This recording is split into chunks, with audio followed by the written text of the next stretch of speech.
له ومن يضلله فلا هادي له ونشهد أن لا إله إلا الله وحده لا شريك له ونشهد أن محمدا عبد الله ورسوله أما بعد فإن خير الحديث كتاب الله وخير الحدي حدي محمد صلى الله تعالى عليه وسلم وسر الأمور محدثاتها وكل محدثة بدعة وكل بدعة ضلالة وكل ضلالة في النار أما بعد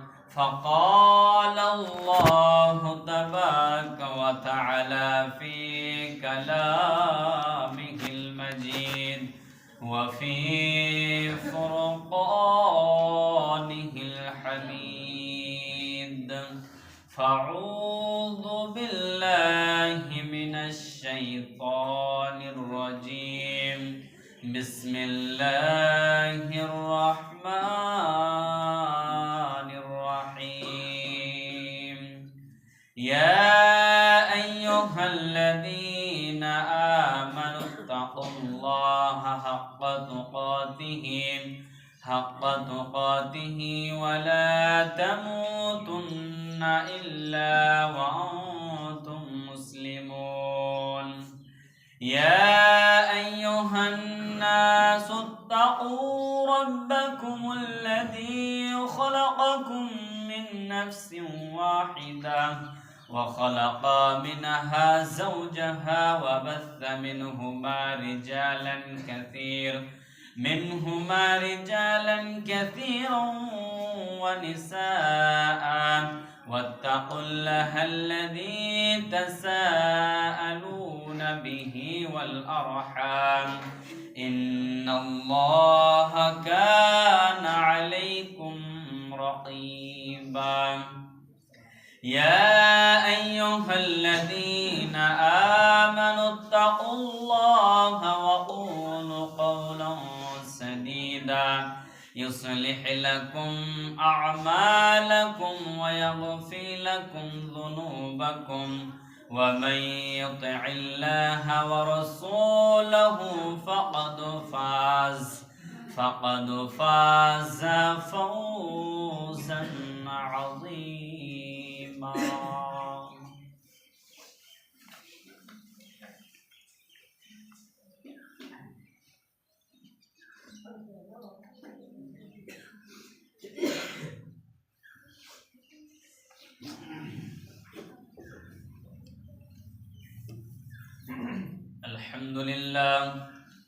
الحمد لله رب العالمين وعاقبة للمتقين والصلاة والسلام على أشرف الأنبياء والمرسلين أما بعد فإن أصدق الحديث كتاب الله وأحسن الحدي حدي محمد صلى الله تعالى عليه وسلم وسر الأمور محدثاتها وكل محدثة بدعة وكل بدعة ضلالة وكل ضلالة في النار أما بعد فقال الله تبارك وتعالى في كلامه المجيد وفي فرقانه الحميد فأعوذ بالله من الشيطان الرجيم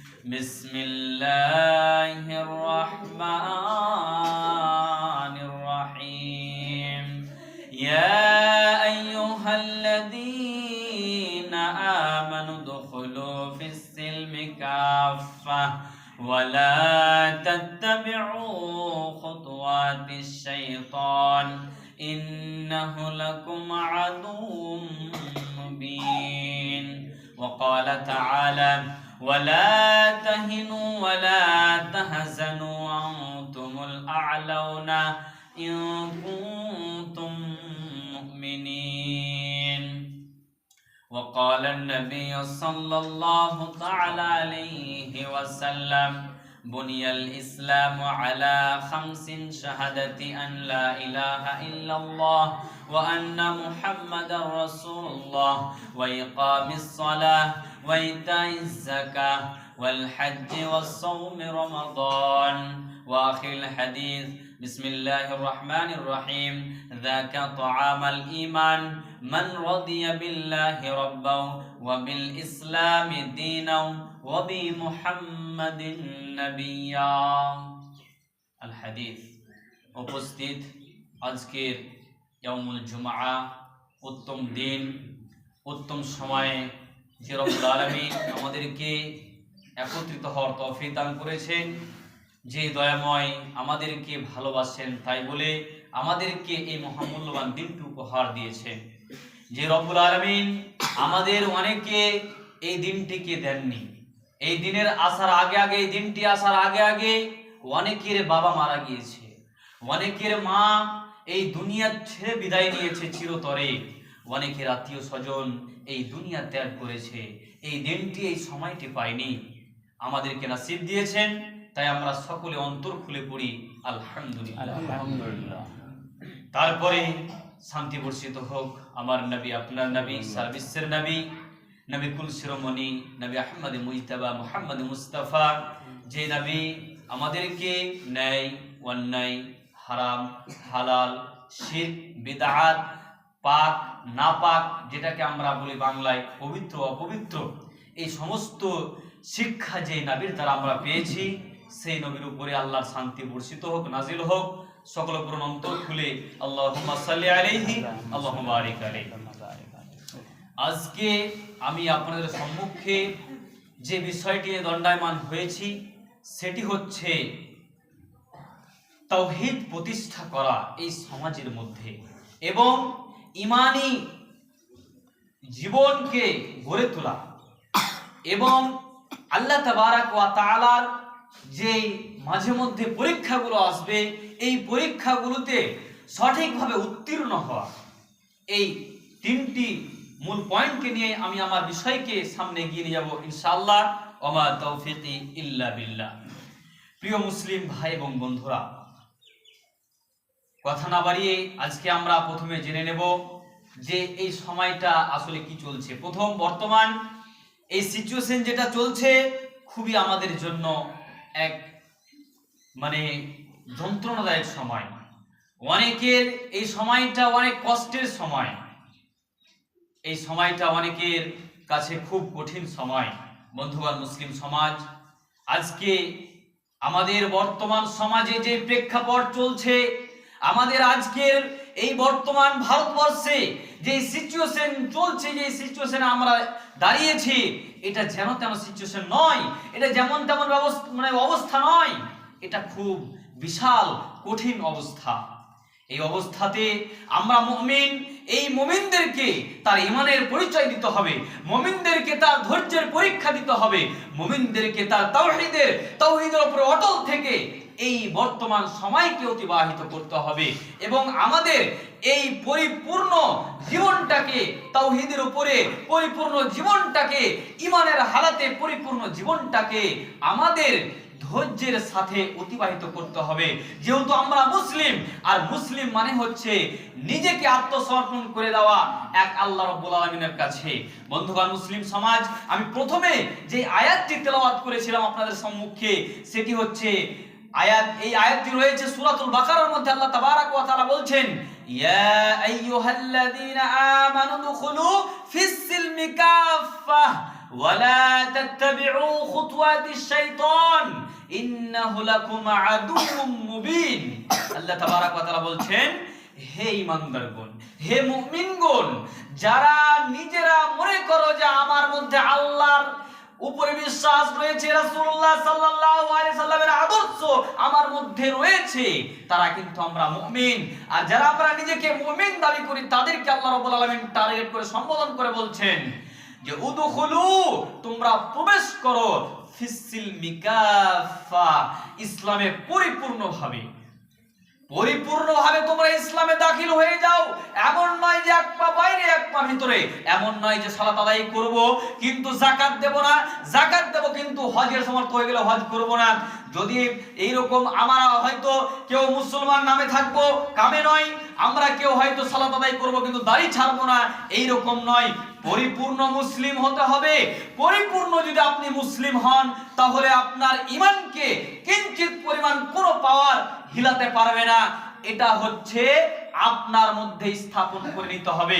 বন্ধুগণ, মুসলিম সমাজ, আপনারা মনে হচ্ছে নতুন মসজিদ নির্মাণ করলেন। এই মসজিদ নির্মাণ করার শুরুতে যেটা আপনারা প্ল্যান করেছেন, যেটা আপনাদের থিঙ্কিং এ নিয়েছিলেন, সেটা হচ্ছে ভিত সঠিকভাবে স্থাপন করা, ভিতটাকে মজবুত করা, পিলারগুলোর গোড়াটাকে শক্ত করা, যাতে করে মসজিদটা টিকসই হয়, কিয়ামত পর্যন্ত এটা চলমান থাকে, এটার মধ্যে মানুষ যাতে ইবাদত করতে পারে। আপনারা প্রথমে এটাকে কি করেছেন? মাস্টার প্ল্যান নিয়ে নিয়েছেন। কেন করেছেন? যাতে করে মজবুত থাকে, দীর্ঘ টাইম চলে। সেম তেমনি আপনার ঈমানকে দীর্ঘায়ু করতে হলে, আপনার ঈমানকে মজবুত করতে হলে ইসলামে পরিপূর্ণভাবে দাখিল হতে হবে। আর পরিপূর্ণভাবে দাখিল হওয়া মানে ইচ্ছা মতো কোনো কাজ করা যাবে না। আপনার ইচ্ছা কিছুই নেই। আপনার ইচ্ছা যদি মনে করেন যে আমার ইচ্ছা আছে, তাহলে আপনি মুসলিম নন। কথাটা ভালোভাবে বুঝে নেন, কথাটা ভালোভাবে মনে করে নেন। সালাফদের এটা আকীদা, সালাফদের এটা মানহাজ কি, যদি কোনো ব্যক্তি তার ইচ্ছা মতো চলে সে মুসলিম নয়। তার মানে বোঝা গেল মুসলিমদের কোনো ইচ্ছা নেই। ইচ্ছা হবে তার যে রব্বুল আলামিন তাকে সৃষ্টি করেছেন, অর্থাৎ মহান রব্বুল আলামিনের ইচ্ছার মোতাবেক চলবে। বন্ধুগণ, মুসলিম সমাজ, মহান রব্বুল আলামিনের ইচ্ছা মোতাবেক চলা মানে কি? তখনই আমি পরিপূর্ণ মুসলিম, তখনই আমি ইসলামে পরিপূর্ণভাবে দাখিল হতে পারবো।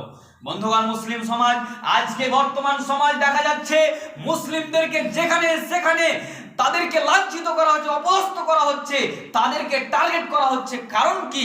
এর মূল কারণ, এর মূল ভিত, এর মূল যেটা জুজ, সেটা হচ্ছে কি?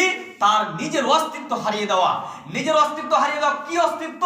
সে যে মুসলিম, এই মুসলিম, তার মধ্যে মুসলিমত্ব নেই, তার মধ্যে মুসলিমের পরিচয় নেই, তার মুখে দাড়ি নেই, তার চলাফেরার কৌশলটা অমুসলিমদের মতো। যদি কেউ তার সাথে সাক্ষাৎ করে, সালাম নেই, কালাম নেই, ভালো মিষ্টি ভাষায় কথা নেই। এর মূল কারণ কি? আমরা সঠিকভাবে ইসলামে দাখিল হতে পারিনি। এই জন্য আল্লাহ রাব্বুল আলামিন ভালোভাবে জানিয়ে দিলেন, তোমরা যারা ঈমান এনেছো, তোমরা যারা নিজেকে মুমিন বলো, তোমরা যারা আল্লাহকে এক বলে বিশ্বাস করেছো, রাসূলুল্লাহ সাল্লাল্লাহু আলাইহি ওয়াসাল্লামকে নবী, শেষ কলকি অবতার, শেষ নবী রাসূল বলে মেনে নিয়েছো, তোমরা ভালোভাবে মাথায় রেখে নাও, তোমরা ইসলামে পরিপূর্ণভাবে দাখিল হয়ে যাও। যদি পরিপূর্ণভাবে দাখিল না হও, মন মতো চলাফেরা করো, মন যেটা চাই সেটা করবে, যেখানে যাও সেখানে, যেখানে শরীয়ত নিষেধ করেছে সেখানে যাবে, শরীয়ত যতটা যার অধিকার দিতে বলেছে সেই অধিকার না দেওয়া, এরকম যদি কেউ করে, তাহলে ওই ব্যক্তি লাঞ্ছিত হবে, অপদস্থ হবে, ঘৃণিত হবে, এই ব্যক্তি সর্ব জায়গায় অপমান হবে। এটা আমার কথা নয়, মহান রব্বুল আলামিনের কথা। আল্লাহ তাবারক ওয়া তাআলা বলছেন, যখন কোন মানুষ ইসলামকে সঠিকভাবে মানবে না, মন মতো মানবে, তখন জাহারাল ফাসাদু ফিল বাররি ওয়াল বাহরি বিমা কাসাবাত আইদিন নাস, জমিনের মধ্যে ফাসাদ সৃষ্টি হবে, যেখানে সেখানে বিপর্যয় দেখা দেবে। বন্ধুগণ, মুসলিম সমাজ, আজকে আমাদের উপরে যে পরীক্ষা হচ্ছে, এর মূল কারণ হচ্ছে কি? এর মূল কারণ কি? আমরা যদি ভালোভাবে দেখতে যাই, শরীয়ত সাপেক্ষে দেখতে যাই, আমরা যদি ভালোভাবে এটাকে বুঝার চেষ্টা করি, তাহলে বুঝবো এটা মুমিনদের পরীক্ষা হচ্ছে। বন্ধুগণ, মুসলিম সমাজ, আমরা যদি পরিপূর্ণভাবে ইসলামে দাখিল না হতে পারি, তাহলে আমরা মুমিনের আমরা ঈমান আমাদের সঠিকভাবে থাকবে না, ঈমানটা আমাদের কমজোর হয়ে যাবে। আর ঈমান কমজোর হয়ে যাওয়া মানে তখন আপনি অমুসলিম হয়ে গেলেন, আপনার মধ্যে আর কাফেরদের মধ্যে কোনো পার্থক্য থাকলো না। বন্ধুগণ, মুসলিম সমাজ, তাহলে এই আয়াতের মধ্যে আল্লাহ বলছেন উদখুলু ফিস সিলমি কাফা, তারপর আল্লাহ বলেন ওয়ালা তাত্তাবিউ খুতুওয়াতিশ শাইতান, তোমরা শয়তানের অনুকরণ করবে না। ইন্নাহু লাকুম আদুউম মুবিন, নিশ্চয় শয়তান তোমাদের শত্রু, নিশ্চয় শয়তান তোমাদের দুশমন। বন্ধুগণ, মুসলিম সমাজ, আজকে আমাদের ভাইয়ের মধ্যে হালকা জমি জায়গা নিয়ে কোনো কিছু হলো, ওতে আমার এত দুশমন সে ভাই হয়ে গেল, সে পাড়া প্রতিবেশী আমার এত দুশমন হয়ে গেল, তাকে আমার চোখের সামনে দেখতে পারি না, সে যদি আমার সামনে দিয়ে যায় আমি মুখ ফিরিয়ে নেই। এটা মুসলিমের পরিচয় নয়। এটা মুসলিমের পরিচয় নয়। বন্ধুগণ, মুসলিম সমাজ আপনাকে সর্বদা ইত্তেবা করতে হবে, ইত্তেবায়ে রাসূল ওয়া আল্লাহ সুবহানাহু ওয়া তাআলা ইত্তেবা করতে হবে। আল্লাহ কি বলেছেন, রাসূল কি বলেছেন, সেটা মানতে হবে। আল্লাহ তাবারাক ওয়া তাআলা রাসূল সাল্লাল্লাহু আলাইহি ওয়াসাল্লাম বলছেন, মান আতানি দাখালাল জান্নাহ ওয়া মান আসানি ফাকাদ আবা। কোন ব্যক্তি যদি জান্নাত যেতে চায়, সেই ব্যক্তি কার অনুসরণ করবে? রাসূলুল্লাহ সাল্লাল্লাহু আলাইহি ওয়াসাল্লামের অনুসরণ করবে। বন্ধুগণ, মুসলিম সমাজ আপনি আজকে শয়তানের অনুসরণ করছেন কিভাবে? এই ফেসবুকে, এই টুইটারে আর অন্যান্য প্ল্যাটফর্ম যেগুলো মিডিয়াতে রয়েছে, এগুলো মিডিয়ার চক্রান্ত করে আপনার ছেলে মেয়ে আজকে তাদের নায়িকাদের কি করছে, আদর্শ মডেলকে তারা গ্রহণ করছে। নায়িকা কিভাবে ড্রেস পরেছে, সেই ড্রেসটা আপনার মেয়ে পরিধান করার চেষ্টা করছে। আপনার ওই নায়ক কি ড্রেসটা পরিধান করেছে, সেই ড্রেসটা পরিধান করার চেষ্টা করছে আপনার ছেলে। আপনি বাবা হয়ে আপনি তাকে নিষেধ করছেন না, আপনি বাবা হয়ে তাকে নিষেধ করছেন না। এর মানে হলো ইসলাম যেটা আদেশ দিয়েছে সেটা আপনি মানছেন না। ইসলাম বলেছে কুল্লুকুম রাইন ওয়া কুল্লুকুম মাসউলুন আন রাইয়াতিহি, প্রত্যেক দায়িত্বশীল এবং প্রত্যেককে জিজ্ঞাসা করা হবে তার দায়িত্ব সম্পর্কে। আপনার ছেলে কোথায় যাচ্ছে, কোন মেয়ের সাথে কথা বলছে, স্কুলে যাচ্ছে, সঠিকভাবে পড়াশোনা করছে না করে না, এই বিষয়ে আপনার কোনো জ্ঞান নেই, এই বিষয়ে আপনি জ্ঞান রাখেন না। এর মানে আপনি দায়িত্ব থেকে বঞ্চিত, এই বিষয়ে আপনাকে জিজ্ঞাসা করা হবে। আর মুমিনের বৈশিষ্ট্য হচ্ছে তারা পরিপূর্ণভাবে ইসলামে দাখিল হবে এবং তারা শয়তান অনুসরণ করবে না। এটা শয়তান অনুসরণ করা কোনটা? এই যে আপনি আপনার সন্তানের দায়িত্ব ঠিকভাবে পালন করছেন না। আপনি আপনার মেয়ে বেপরদা হয়ে চলাফেরা করছে, রাস্তাঘাটে উলঙ্গ হয়ে চলাফেরা করছে, আপনি আপনার মেয়েকে বারণ করছেন না। মা হয়ে আপনি আপনার মেয়েকে সেই আশ্বাসটা দিয়ে দিচ্ছেন, সে যাচ্ছে, কোনো খবর নিচ্ছেন না।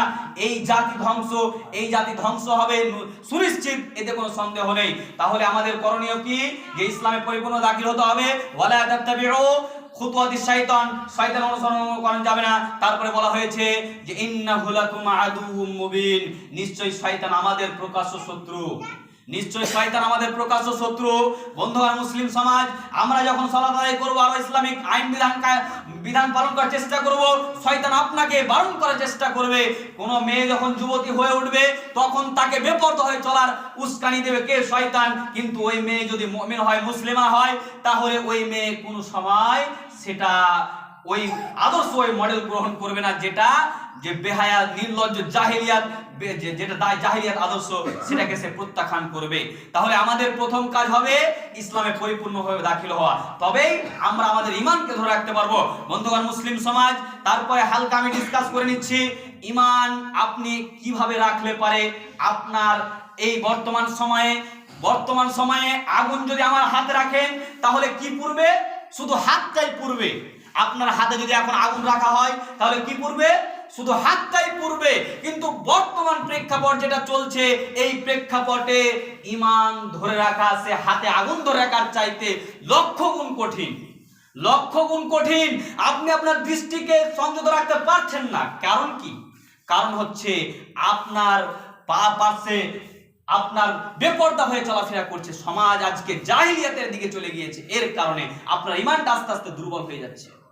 আপনি সালাত আদায় করছেন, মন মতো করছেন, আপনি ইবাদত করছেন, মন মতো করছেন। যখন সালাতের আজান হলো, মন মতো আপনি আসছেন যাচ্ছেন, কোনো পরোয়া নেই, কোনো কিছু নেই। এইরকম যদি হয় তাহলে আপনি সঠিকভাবে আপনার ঈমানটা ধরে রাখা মুশকিল, খুবই কঠিন। কারণ আপনি জেনে নেন, আল্লাহ তাবারাক ওয়া তাআলা এই বিষয়ে একটি এমন পরিপূর্ণ সূরা নাযিল করেছেন। ইমাম শাফিঈ রাহিমাহুল্লাহ তিনি বলছেন, ওই সূরাটি এমন একটি সূরা, যেই সূরাটি নাযিল হয়েছে, ওই সূরাটি ব্যতীত যদি কোনো সূরা নাযিল না হতো, এই সূরাটি যথেষ্ট। সেই সূরাটি কি? সেই সূরাটি হচ্ছে সূরাতুল আসর। প্রত্যেকের প্রায় মুখস্থ রয়েছে সূরাতুল কি? আসর। এই সূরাতুল আসরের মধ্যে আল্লাহ তাবারাক ওয়া তাআলা কয়টির কথা বলেছেন? কে বলতে পারবে? চারটির কথা। চারটি বিষয়, মূল বিষয়ের কথা তুলে ধরেছেন আল্লাহ রাব্বুল আলামিন। আল্লাহ রাব্বুল আলামিন বলছেন কি? ওয়াল আসর, সময়ের কসম, সময়ের কসম, এই সময়ের কসম। এই সময়, বন্ধুগণ, মুসলিম সমাজ একটু আপনি ভাবুন, সময় এমন একটা জিনিস যেই সময়ের মধ্যে রয়েছে সালাত, যেই সময়ের মধ্যে রয়েছে যাকাত, যেই সময়ের মধ্যে রয়েছে দান খায়রাত, যেই সময়ের মধ্যে রয়েছে তাসবিহ তাহলিল, যেই সময়ের মধ্যে রয়েছে আপনার জীবন, যেই সময়ের মধ্যে রয়েছে আপনার মরণ, যেই সময়ের মধ্যে রয়েছে পুরো আপনার ইবাদত, এই সময়ের কসম খেয়ে আল্লাহ রাব্বুল আলামিন বলছেন যে ইন্নাল ইনসানা লাফি খুসর, প্রত্যেক মানুষই কি ইন্নাল ইনসানা, নিশ্চয় প্রত্যেক মানুষই, এখানে ইন্নাল ইনসানা যে লামের এখানে যে ব্যবহার হয়েছে, আপনার সমস্ত লামের ইস্তেগরাকে অনেকে বলে, অনেকে লামের তারিফ বলে, কিন্তু এখানে যে লাম ব্যবহার হয়েছে সকলের জন্য আমভাবে ব্যবহার হয়েছে, যে প্রত্যেক মানুষই ক্ষতিগ্রস্ত, ইল্লাল্লাযীনা আমানু, কিন্তু তারা নয়, ইল্লাটা কি, যারা গ্রামার বুঝবেন, ইল্লাটা হচ্ছে হুরফে ইস্তাসনা, মুস্তাসনা করছে, পার্থক্য করছে, যে তারা নয় যারা আমানু, ঈমান এনেছে। আপনি ঈমান আনলেন কখন? আপনাকে আমি প্রশ্ন করছি, আপনি ঈমানটা আনলেন কখন? আপনি ইসলামের, আপনি মুসলিমের ঘরে জন্মগ্রহণ করেছেন, আর যদি কোনো অমুসলিম কালেমায়ে শাহাদা পড়ে, তাহলে আমরা মনে করি ইসলাম নিয়ে এসেছে, ঈমান নিয়ে আসলো, কিন্তু আপনি ঈমানটা কখন নিয়ে আসলেন? আপনি ঈমানটা কখন নিয়ে এসেছেন আপনি নিজেও জানেন না। আপনি মুসলিমের ঘরে জন্মগ্রহণ করেছেন, গরুর মাংস খাচ্ছেন, আপনার খাতনা হয়েছে, আপনি ভাবছেন আমি মুসলিম, কিন্তু এটা শরিয়া বলে না, এটা ইসলাম বলে না। ইসলাম, যদি আপনি ইসলামের ঘরে জন্মগ্রহণ করেন, তারপরে আপনি হিন্দু, তারপরে আপনি অমুসলিম, তারপরে আপনি খ্রিস্টান বৌদ্ধের মতো জীবনযাপন করছেন, তারপরে আপনি ইসলামের মধ্যে নন। ইসলাম বলছে কি, বাইনাল আবদি ওয়া বাইনাল কুফরি তারকুস সালাহ, মুসলিম এবং কাফেরের মধ্যে পার্থক্য কি? সালাত। এই সালাত আপনি আদায় করছেন না, কিন্তু আপনি বলছেন কি আমি মুসলিম, আপনি বলছেন কি আমি মুমিন। এটা সম্ভব? এইটা সম্ভব? আমি কোন একটা সামনে জমি পড়ে আছে, আমি জমিটা বলে দিলাম এই জমিটার মালিক আমি, আমাকে কি মানুষ পিটাবে না? বিনা পিটাতে ছাড়বে? আমি যদি বলে দিই যে এই একটা ফ্ল্যাট তৈরি হয়েছে, এই ফ্ল্যাটটা আমার, অথচ আমার নামে নেই, আমি যদি বলি, তাহলে আমাকে মানুষ কি বলবে? হয় পাগল বলবে, না হয় বলবে এর কোনো সমস্যা রয়েছে, এর কোনো সমস্যা আছে, মানসিক সমস্যা হতে পারে, অথবা তার কোনো অন্য সমস্যা হতে পারে। এই জন্য বললো কি, আপনি নিজে আমাকে বললেন, আপনার বাড়িটাকে যদি বলি ওটা আমার বাড়ি, তাহলে আপনি বলবেন এই লোকটা পাগল, এর কোনো বিবেক নেই। আমার নামে জমি আছে, আমি বাড়ি নির্মাণ করেছি, আমি বাড়িতে থাকছি, আর আপনি বলে দিলেন হঠাৎ আমার বাড়ি। আপনার যে দেহটা, এই দেহটা কার ঘর? এই দেহটা কে সৃষ্টি করেছেন? আল্লাহ রাব্বুল আলামিন সৃষ্টি করেছেন। এই দেহটাতে অধিকার কার রয়েছে? আল্লাহ রাব্বুল আলামিন রয়েছে। এই দেহটা কার কথা মতো চলবে? আল্লাহ রাব্বুল আলামিনের কথা মতো চলবে। এই দেহের দায়িত্ব, এই দেহে আপনাকে দিয়েছেন আল্লাহ রাব্বুল আলামিন। এই দেহের মালিক কে? আল্লাহ রাব্বুল আলামিন। কিন্তু আপনি যখন বলে দিলেন, যে তখন আল্লাহ আপনাকে প্রশ্ন করছে যে আলাস্তু বিরব্বিকুম, আমি কি তোমাদের রব নয়? ওই আলামে আরওয়াতে আমরা সকলে কি বলেছিলাম? যে হ্যাঁ আল্লাহ, আমাদের রব আপনি। কিন্তু এখন আপনার কাজকর্ম দেখে কি বোঝা যাচ্ছে যে আল্লাহ কি আপনার রব? না, আপনার রব না। আপনার যদি রব হতো তাহলে আপনি সালাত আদায় করতেন। আপনার যদি রব হতো আল্লাহ রাব্বুল আলামিন, তাহলে আপনি কি করতেন? সালাত আদায় করতেন। আপনি ওই ব্যক্তির মতো, যে ব্যক্তি মনে করে যে তার দলিল নেই কিন্তু সে জমি দাবি করছে, তার বাড়ি নয় কিন্তু সে বাড়ি দাবি করছে, সেম আপনিও, আপনার ঈমান নেই, আপনি ঈমান দাবি করছেন, আপনি মুসলিম নন কিন্তু মুসলিম দাবি করছেন। এটা মূর্খতা ছাড়া কিছুই নয়। আপনাকে কি করতে হবে? আগে দলিল, আপনাকে দলিলে উঠাতে হবে। দলিল কি? দলিল হচ্ছে কালেমায়ে লা ইলাহা ইল্লাল্লাহ, তাওহীদ স্থাপন করা। আমার বিষয়টা, এই বিষয়ের সামনে একটু আগাচ্ছি, তারপরে ঈমানটা হালকা আপনাকে ভালোভাবে ক্লিয়ার করে দিই। তাহলে প্রথমে কি আনতে হবে আপনাদেরকে? আমাদেরকে ঈমানটা। ইল্লাল্লাযিনা আমানু, ঈমানটা। ঈমান শব্দটা আমরা অনেকে ব্যাখ্যা বিশ্লেষণ করি কি ঈমান মানে কি? ঈমান মানে আমরা মনে করি বিশ্বাস। ঈমান মানে মনে করি বিশ্বাস। বড় বড় সালাফ, বড় বড় মুফাসসিরিনে কেরাম, আমরা ছোটবেলায় যখন পড়েছি তখন ঈমান মানে বিশ্বাস মনে করতাম, কিন্তু আসলে ঈমানের ওটা পারিভাষিক শব্দ, মানে ওটাকে তারিফে যখন নিয়ে যাওয়া যায় তখন ওটা ঈমানের বিশ্বাস আসে। কিন্তু এটা শাব্দিক অর্থ যখন আপনি দেখতে যাবেন, বালাগায় যখন আপনি খুলবেন তখন দেখবেন, লুগাত যখন খুলবেন তখন দেখবেন ঈমান শব্দটি এসেছে আমানা থেকে। যারা হালকা আরবি বুঝতে পারবেন, আমানা হামজা যাওয়ার আ মিম যাওয়ার মানু যাওয়ার না, আমানা। আমানা মানে কি? সংরক্ষণ করা। আমানা মানে কি? নিরাপত্তা দেওয়া। আমানা মানে কি? নিয়ন্ত্রণে রাখা। আপনি কি সংরক্ষণ করবেন? আপনি কি ঈমান মানে কি? তাহলে সংরক্ষণ করা, গাইড দেওয়া। আপনি কি গাইড দিবেন? সালাত। আপনি কি গাইড দিবেন? আপনি গাইড দিবেন আল্লাহ তাবারক ওয়া তাআলা যেটা আদেশ করেছেন, আমরু বিল মারুফ ওয়া নাহী আনিল মুনকার। আল্লাহ যেটা আদেশ করেছেন সেটা মানবেন, যেটা নিষেধ করেছেন সেটা থেকে বিরত থাকবেন। এই অনুযায়ী যদি আপনি চলেন, ইসলামে আপনি কি? আপনি হচ্ছেন মুমিন। আর যদি এটার বিপরীতে চলেন, তাহলে আপনি ইসলামের দৃষ্টিতে কি? আপনি মুসলিম না অমুসলিম। আপনি কি? অমুসলিম। এটা লিখে নিয়ে নেন, এটা বুঝে নিলে তাহলে আমরা মুমিন। এবার হালকা একটু টাচ দিয়ে দিই যে আমরা ঈমানটা টিকিয়ে রাখবো কিভাবে। ঈমানটা আমাদের মধ্যে চলে আসলো, টিকিয়ে রাখার বিষয়টা রয়েছে। টিকিয়ে রাখবো কিভাবে? আল্লাহ রাব্বুল আলামিন বলছেন, আল্লাহ রাব্বুল আলামিন বলছেন, ইন্নামাল মুমিনুনা আল্লাযীনা ইযা যুকিরাল্লাহু ওয়াজিলাত কুলুবুহুম ওয়া ইযা তুলিয়াত আলাইহিম আয়াতুহু যাদাতুহুম ঈমানাও ওয়া আলা রাব্বিহিম ইয়াতাওয়াক্কালুন। আল্লাহ রাব্বুল আলামিন বলছেন যে যারা ঈমান আনে, যারা বিশ্বাস রাখে, যারা নিজের ঈমানটাকে সংরক্ষিত করতে চায়, তারা কি করবে?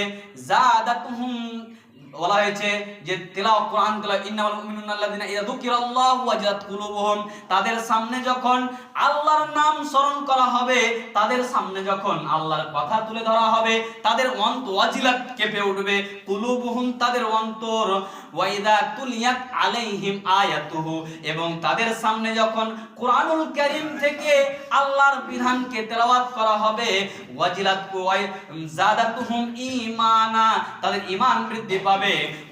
তারপরে আল্লাহ বলছেন যাদাতুহুম ঈমানাও ওয়া আলা রাব্বিহিম ইয়াতাওয়াক্কালুন, তারপরে তারা কি করবে? তাদের ঈমান বৃদ্ধি থাকবে, বৃদ্ধি হতে থাকবে, এবং তারা সর্বদা আল্লাহ রাব্বুল আলামিনের উপরে বিশ্বাস স্থাপন করবে, আল্লাহ রাব্বুল আলামিনের উপরে তাওয়াক্কুল করবে।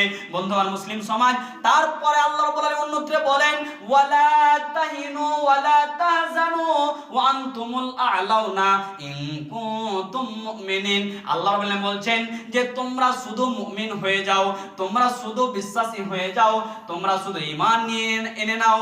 আল্লাহ রাব্বুল বললেন ওয়ালা তাহিনু ওয়ালা তাহজানু, তোমাদের চিন্তা নেই, তোমাদের টেনশন নেই, তোমাদের যতই এসায়ার আসুক, যতই যত রকমের আপনার উপরে বিপদ আসুক, যতই যায় আসুক না কেন, ওয়ালা তাহিনু ওয়ালা তাহজানু ওয়া আনতুমুল আ'লাউনা ইন কুনতুম মুমিনিন, যদি তোমরা মুমিন হয়ে যাও, যদি তোমরা বিশ্বাসী হয়ে যাও, যদি তোমরা তোমাদের যেটা আমি দিয়েছি গাইডলাইনস, এই গাইডলাইনস অনুযায়ী যদি তোমরা জীবন যাপন করো, তাহলে তোমাদের কেউ কোনো ক্ষতি করতে পারবে না। বন্ধুগণ মুসলিম সমাজ, আমরা যদি ইতিহাস খুলে দেখি, তাহলে বদরের যুদ্ধে, আরো অন্যান্য খন্দকের যুদ্ধে, আরো অন্যান্য যুদ্ধে ইসলামের সংখ্যা কত ছিল? হালকা, যেটা গণনার সাপেক্ষে খুবই কম, কিন্তু আল্লাহ রাব্বুল আলামিন বিজয় কাদের দিয়েছেন? ইসলামের বিজয় দিয়েছেন। কেন দিয়েছেন? তারা ঈমানকে মজবুত ভাবে এমন ভাবে ধরে রেখেছিলেন, এই গাইডলাইনসের মাধ্যমে কোরআন যেটা বলেছে, হাদিস যেটা বলেছে, সেই অনুযায়ী তার জীবন যাপন তারা করেছেন। বন্ধুগণ মুসলিম সমাজ, তাহলে যদি আমরা ওইভাবে জীবন যাপন করি, আমাদের জীবনটা কত সুন্দর হবে, এবং আমরা গাইডলাইনস ঠিকভাবে আল্লাহর জিম্মাতে থাকতে পারবো না? পারবো না?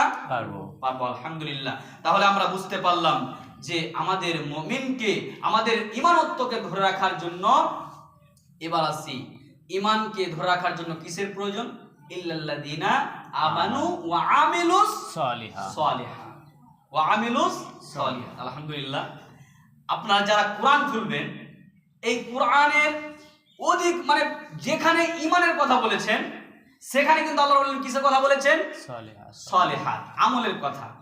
এবার আপনাকে প্রশ্ন করি, আপনারা যারা সালাত আদায় করছেন না, আপনারা অনেকেই হয়তো বলেন যে আমি নামাজ পড়ি না তো কি আছে, তোমার থেকে ভালো আছি, আমার ঈমান মজবুত আছে, আমার ঈমান পাকা আছে, এরকম অনেক ব্যক্তিরা বলে থাকেন, বলেন না?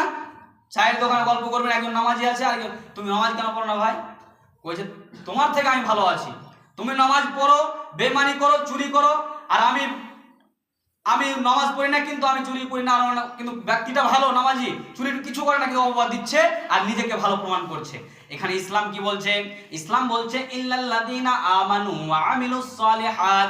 আল্লাহ বলছেন যে ইল্লাল্লাযীনা আমানু, যারা ঈমান আনবে, ওয়া আমিলুস সালিহাত, এবং নেক আমল করবে, ওয়া আমিলুস সালিহাত লাহুম গায়রু মামনুন, এবং তাদের জন্য লাহুম আজরুন গায়রু মামনুন, এমন তাদের জন্য আযার রয়েছে, এমন তাদের জন্য উপহার রয়েছে, যেটা উপহার শেষ হওয়ার নয়, যেটা উপহার শেষ হবে না, এই উপহার তার জন্য রয়েছে। তাহলে আপনারা কি করবেন? তাহলে ঈমানটাকে ধরে রাখতে হলে, ঈমানটাকে সংরক্ষণ করতে হলে আমল লাগবে। আমলটা কি? আমল সালাত, আমল যাকাত, আমল ভালো ভাষায় কথা বলা, প্রতিবেশীর হক আদায় করা, আপনার ভাই বোনদের জমি জায়গা যারা পাবে যতটা ইসলাম যেভাবে দিতে বলেছে সেভাবে দেওয়া, এটা হচ্ছে ভালো আমল। শুধু সালাত আদায় করা ভালো আমল এটা নয়। যদি কেউ মনে করে যে আমি সালাত আদায় করি ভালো আমল করছি, না। আমল হচ্ছে দুই প্রকার। আমল একটা হচ্ছে আমলে শরঈ, আর একটা হচ্ছে আমলে ফি'ল, মানে শরঈ, আর একটা হচ্ছে ফি'লি। শরঈটা কি? যেটা আল্লাহ আদেশ করেছেন, ওই মোতাবেক আপনি চলছেন, যেমন সালাত আদায় করা, যাকাত দেওয়া, হজ করা, এগুলো আপনি করছেন। আর ফি'লি মানে আপনার নিজের ফেল অনুযায়ী, কাজ অনুযায়ী করবেন। সেটা কি? আপনার নিজের ইচ্ছাতে ভালো ভাষায় কথা বলবেন, এটা সৎ আমল, এটা ঈমান, এটা ভালো আমল।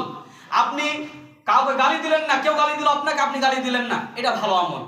আপনি কোথাও সবাই উল্টাপাল্টা বকছে, আপনি সেখানে সঠিকটা বুঝতে পারছেন, তারপর তর্ক গেলেন না, এটা ভালো আমল। বন্ধুগণ, মুসলিম সমাজ, তাহলে এই বিষয়ে ইল্লাল্লাযীনা আমানু ওয়া আমিলুস সালিহাত, এই বিষয়ে যদি আমল কথা বলা যায় অনেক লম্বা মানে আলোচনা হয়ে যাবে।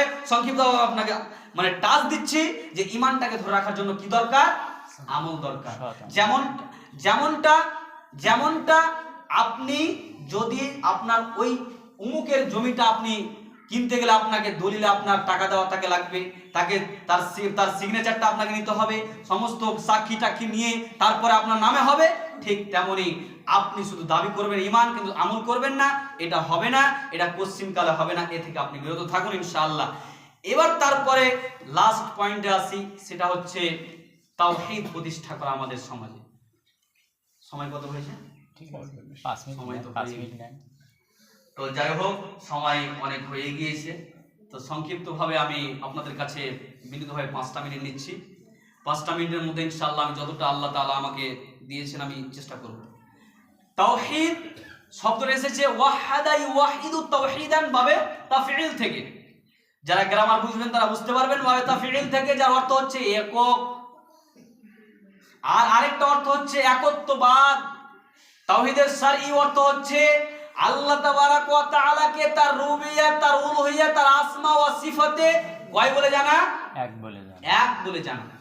এবার আপনাকে বলি, আপনি যখন আল্লাহ তাবারাক ওয়া তাআলার এই তাওহীদ প্রতিষ্ঠা করতে চাচ্ছেন, কিন্তু আপনার মধ্যে যখন আপনাকে বলা হচ্ছে রিজিকের মালিক কে, তখন বলছেন আল্লাহ, কিন্তু আপনার মনের মধ্যে খটকা লেগেই থাকছে যে কোথায় আমি খাবার পাবো, কোথায় কি করব।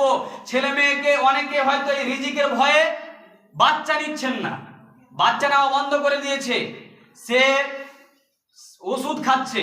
এটা নিষেধ, এটা হারাম।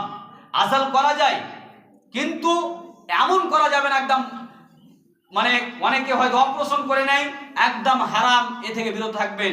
রিজিকের ভয়, এটা করা যাবে না। আপনি রিজিক আল্লাহকে বললেন আল্লাহ রিজিক দাতা, কিন্তু আল্লাহকে আপনি রিজিক দাতা হিসেবে মানলেন না। আল্লাহকে বললেন আপনি যে আল্লাহ তাবারাক ওয়া তাআলা হচ্ছেন রহমান, কিন্তু আপনি পাপ করেছেন, কাবিরা গুনাহ করে নিয়েছেন, কোথাও জিনা করে নিয়েছেন, আরো বড় বড় অপরাধ করে নিয়েছেন, কিন্তু আপনি জানেন আল্লাহ রহমান, আল্লাহ ক্ষমাকারী, তারপরে আপনি ক্ষমা চান না। এটা আপনার জন্য হতভাগ, দুর্ভাগা ছাড়া আর কিছু নয়। বন্ধুগণ, মুসলিম সমাজ, তাওহীদের রুবিয়াতের প্রথম আল্লাহকে রব হিসেবে মেনে নেওয়া। আল্লাহকে রব মানে আল্লাহ তাবারাক ওয়া তাআলা আমার মালিক, আল্লাহ তাবারাক আমার সন্তানের মালিক, আমার ছেলে মেয়ের মালিক, সমস্ত কিছুর মালিক আল্লাহ রাব্বুল আলামিন, এই বলে মেনে নেওয়ার নামে হচ্ছে রুবিয়াত। তারপরে উলুহিয়াত। উলুহিয়াতটা কি? উলুহিয়াত হচ্ছে আল্লাহকে ইলাহা বলে বিশ্বাস করা। বন্ধুগণ, মুসলিম সমাজ, আমরা যদি হিন্দুদের ধর্মগ্রন্থ খুলি তাহলে দেখতে পাবো হিন্দুদের ধর্মগ্রন্থে বলা হয়েছে একাম ব্রহ্মা দ্বৈত নাস্তি নাহি নাস্তি কিঞ্চন। ব্রহ্মা একজন, দ্বিতীয় কেউ নেই, কিঞ্চিত পরিমাণও কেউ নেই। বন্ধুগণ, মুসলিম সমাজ, আর যদি তাদের ধর্মগ্রন্থ খুলি তাহলে পাবো যে একম এভরি দ্বিতীয়ম, ব্রহ্মা স্রষ্টা খালিক একজন, দ্বিতীয় কেউ নেই। তাদের ধর্মগ্রন্থ যদি আরো খুলি তাহলে দেখতে পাবো যে আন্ধাত্তাম প্রবিশান্তি ইয়া সম্ভূতি মুফাস্তে অতি আন্ধাত্তাম প্রবিশান্তি ইয়া সম্ভূতি মুফাস্তে। তাদের ধর্মগ্রন্থে বলা হয়েছে যে কোন ব্যক্তি যদি এক স্রষ্টার পথ ছাড়া অন্য পথ অবলম্বন করে সে অন্ধকারে প্রবেশ করবে, আর যে ব্যক্তি অন্ধকারে প্রবেশ করলো সে ব্যক্তি নরকে যাবে। নরক মানে জাহান্নাম, যেটা আমরা বাংলাতে বুঝতে পারবো। বন্ধুগণ, মুসলিম সমাজ উলুহিয়াত, আল্লাহকে ইলাহা বলে বিশ্বাস করা, আল্লাহকে এক বলে বিশ্বাস করা। আমরা অনেকে আল্লাহকে এক বলে বিশ্বাস করি, আল্লাহকে রব বলে বিশ্বাস করি, কিন্তু অনেকের এখনো গায়ে হাতে, অনেকের কোমরে মাজাতে কি রয়েছে? তাবিজ রয়েছে। এই তাবিজ যদি থাকে আপনি মুশরিক। এই তাবিজ যদি থাকে আপনি, এখানে কেমন বক্তব্য হয় জানা নেই, কিন্তু যেহেতু সালাফ মাদ্রাসা, সালাফ মানহাজের মাদ্রাসার মধ্যে সীমাবদ্ধ, এই জন্য আমি জোরালো ভাবে বলার চেষ্টা করছি আপনাকে, সহি আকীদা, সহি মানহাজ, সহি তরিকা হচ্ছে যে আপনার বিশ্বাস করবেন কাকে? তাওয়াক্কুল কার উপরে করবেন? আল্লাহর উপরে। যদি আপনার হাতে তাবিজ থাকে, ধাগা সুতা থাকে, কালো সুতা থাকে, লাল ধাগা থাকে, অথবা কোন রকমের মাদুলি ঝুলা থাকে, মানে আল্লাহকে তামিমাতান ফাকাদ আশরাক, কোন ব্যক্তি তামিমা লটকায় তাহলে সে ব্যক্তি শিরক করলো। তামিমা কি? তামিমা হলো ওটাই যেটা আপনি ঝুলালেন, যেটা আপনি লটকালেন, সেটাই তামিমা। আপনার ধাগা হতে পারে, সুতা হতে পারে, মাদুলি হতে পারে, আর কিছু হতে পারে, হার হতে পারে, যে কোনো আপনার মধ্যে যদি থাকে তাহলে আপনি মুশরিক, আপনি শিরক করছেন। আর শিরককারী ব্যক্তি আল্লাহ রাব্বুল আলামিন বলছেন ইন্নাল্লাহা লা ইয়াগফিরু আন ইউশরাকা বিহি ওয়া ইয়াগফিরু মা দুনা যালিকা লিমান ইয়াশা। কোন ব্যক্তি যদি শিরক করে মারা যায় ওই ব্যক্তি কোনোদিন জান্নাতে যেতে পারে না। ওই ব্যক্তি যদিও পাহাড় পরিমাণ নেকি করেছে কিন্তু তার মধ্যে রয়েছে কি? শিরক। ওই ব্যক্তির শিরকের কারণে তার সমস্ত আমল বরবাদ হয়ে গেছে, বাতিল হয়ে গেছে। বন্ধুগণ, মুসলিম সমাজ, আপনারা যারা পরীক্ষা দিবেন, বোর্ডের পরীক্ষাতে আপনি সবই লিখলেন, সবই লিখে আসলেন, কিন্তু আপনার রোল নাম্বারটা দিবে, আপনার যে নামের যে একটা আপনাকে নাম্বার দেওয়া হবে, ওই নাম্বারটা যদি আপনি সেখানে না বসান, সেখানে না টাইপ করেন, তাহলে আপনার সমস্ত খাতা লিখেছেন 100তে 100, সেই খাতা আপনার বাতিল। সেই খাতা আপনাকে আর খোঁজ করা হবে না, এই খাতাটা কার আপনার দেখার দরকার পড়বে না তাদের, কারণ আপনি মূল যেটা অংশ সেটা দেননি। সেম তেমনই যদি আপনার মধ্যে শিরক থাকে সমস্ত আমল একদম ক্যান্সেল হয়ে যাবে, বাতিল হয়ে যাবে। যদি আপনারা যারা মোবাইল ইউজ করছেন, মোবাইলে একটা পিডিএফ ডাউনলোড করলেন, পিডিএফ ডাউনলোড করার পরে এত কষ্ট করে খেটে পিডিএফটা তৈরি করলেন, হালকা একটা ডিলিট নামক বাটন রয়েছে, ওটাতে আপনি টাচ দিলেন, কি হলো? ওটাতে টাচ দেওয়ার ফলে সমস্ত যা কিছু পিডিএফ করেছিলেন একদম ক্যান্সেল হয়ে গেল। ঠিক তেমনই আপনি সমস্ত আমল করে গেলেন, কিন্তু ডিলিট নামক বাটন, আল্লাহ ডিলিট নামক কি ডিলিট করতে বলেছিলেন? শিরককে ডিলিট করতে বলেছিলেন, শিরক থেকে বাঁচতে বলেছিলেন, কিন্তু আপনি ওটা করে নিয়েছেন, আপনার সমস্ত আমল বাতিল হয়ে গেল। বন্ধুগণ, মুসলিম সমাজ, তাহলে আমরা চেষ্টা করব উলুহিয়াত, আল্লাহকে এক বলে বিশ্বাস করে নেওয়া। আল্লাহ ছাড়া অন্য কেউ আমাদের নেই। আমাদের সমস্ত কিছু তাওয়াক্কুল, ভরসা, ঈমান মজবুত রাখার সমস্ত মূল চাবিকাঠি হচ্ছে যে আল্লাহ রাব্বুল আলামিনের উপরেই সমস্ত কিছুর উপর ভরসা। এটা ক্লিয়ার কথা। তারপরে আসমা ও সিফাত। আসমা কি? আসমা মানে নাম, সিফাত মানে হচ্ছে গুণবাচক নাম। আল্লাহর গুণবাচক অনেক নাম রয়েছে, 99টা নাম আমরা বলি, এটা কোরআন হাদিস দ্বারা প্রমাণিত, কিন্তু এছাড়াও কোরআন হাদিস দ্বারা আরো প্রমাণিত অনেক নাম রয়েছে। আমরা যেগুলো নাম বিশেষ জানি, এই নামগুলি দিয়ে উদউনি আস্তাজিবু লাকুম, আল্লাহর কাছে দোয়া করব। সেই দোয়াতে এখন বর্তমান এই যে এসআইআর চলছে, এগুলি আমাদের জন্য পরীক্ষা, আর এইগুলি পরীক্ষা থেকে আমরা বাঁচতে হলে আমাদের দোয়া করতে হবে বেশি বেশি করে। আর দোয়া করতে হবে এই নামগুলির দ্বারা দিয়ে। আল্লাহ তাবারক তাআলা, তিনি রহমান, তিনি রহিম, তিনি জলিল, তিনি জাব্বার, তিনি গফুর, তিনি গাফফার, এই নামগুলি যত রয়েছে এই নামগুলি টেনে টেনে আমরা দোয়া করব, এবং আমরা চিন্তিত হব না। আল্লাহ রাব্বুল বলছেন যারা মুমিন হবে তাদেরকে আল্লাহ অনেক রকম ভাবে পরীক্ষা করবেন। আল্লাহ রাব্বুল বলছেন যে ওয়ালা নাবলুওয়ান্নাকুম বিশাইইন মিনাল খাউফি ওয়াল জু'i ওয়া রাকসিন মিনাল আমওয়ালি ওয়াল আনফুসি ওয়াস সামারাত ওয়া বাশশিরিস সাবিরিন। আল্লাহ রাব্বুল সূরা বাকারার মধ্যে বলেছেন কি? মানুষকে আমি অনেক দিক দিয়ে পরীক্ষা করব, অনেক দিক দিয়ে তাদেরকে ঘিরে ঘিরে পরীক্ষা করব। তার মধ্যে সবচেয়ে পরীক্ষার খাতা, ফার্স্ট খাতায় কারা পড়বে? যাদের বেশি ঈমান রয়েছে, যাদের মজবুত ঈমান রয়েছে তাদের। তার মানে আমরা যদি দেখতে যাই তাহলে আমাদের ঈমানদের মধ্যে কাতারে কারা, ফার্স্ট কাতারে কারা পড়বে? নবী রাসূল। তারপরে কারা পড়বে? সাহাবায়ে কেরাম। তারপরে কারা পড়বে? তাবেঈন। তারপরে কারা পড়বে? মুফাসসিরিন কেরাম। তারপরে কারা পড়বে? আলেম ওলামা। তারপরে কারা পড়বে? তা আমাদের মতন আবেদ। বন্ধুগণ, মুসলিম সমাজ, এই আমাদেরকে আল্লাহ রাব্বুল আলামিন অনেক দিক দিয়ে পরীক্ষা করবেন। এই পরীক্ষাতে উত্তীর্ণ হতে হলে আমাদেরকে ঈমান মজবুত রাখতে হবে। এই পরীক্ষা উত্তীর্ণ হতে হলে আমাদেরকে ইসলামে পরিপূর্ণভাবে দাখিল হতে হবে। এই পরীক্ষাতে যদি আমরা উত্তীর্ণ হতে চাই তাহলে আমাদেরকে কি লাগবে? আল্লাহ তাবারাক ওয়া তাআলা একত্ববাদ, আমাদের সমাজে তাওহীদ প্রতিষ্ঠা করতে হবে। আর তাওহীদ প্রতিষ্ঠা করলেই আমরা ইনশাআল্লাহ আমাদের ঈমানকে ধরে রাখতে পারবো, আমরা পরিপূর্ণভাবে মুসলিম হতে পারবো এবং আমরা পরীক্ষায় উত্তীর্ণ হতে পারবো। আজকের এই সংক্ষিপ্ত সময়ে এই সংক্ষিপ্ত বিষয়টাতে আমি বুঝাতে চেয়েছি যে আপনি অবশ্যই আপনি কি করবেন, ঈমান আমল ঠিক রাখার জন্য অবশ্যই আল্লাহ তাবারাক ওয়া তাআলা গাইডলাইন্স মেনে চলবেন, কোরআন হাদিস মেনে চলবেন এবং আল্লাহ তাবারাক ওয়া তাআলার কোরআনকে বেশি বেশি করে অধ্যয়ন করার চেষ্টা করবেন। তাহলে আপনার ঈমান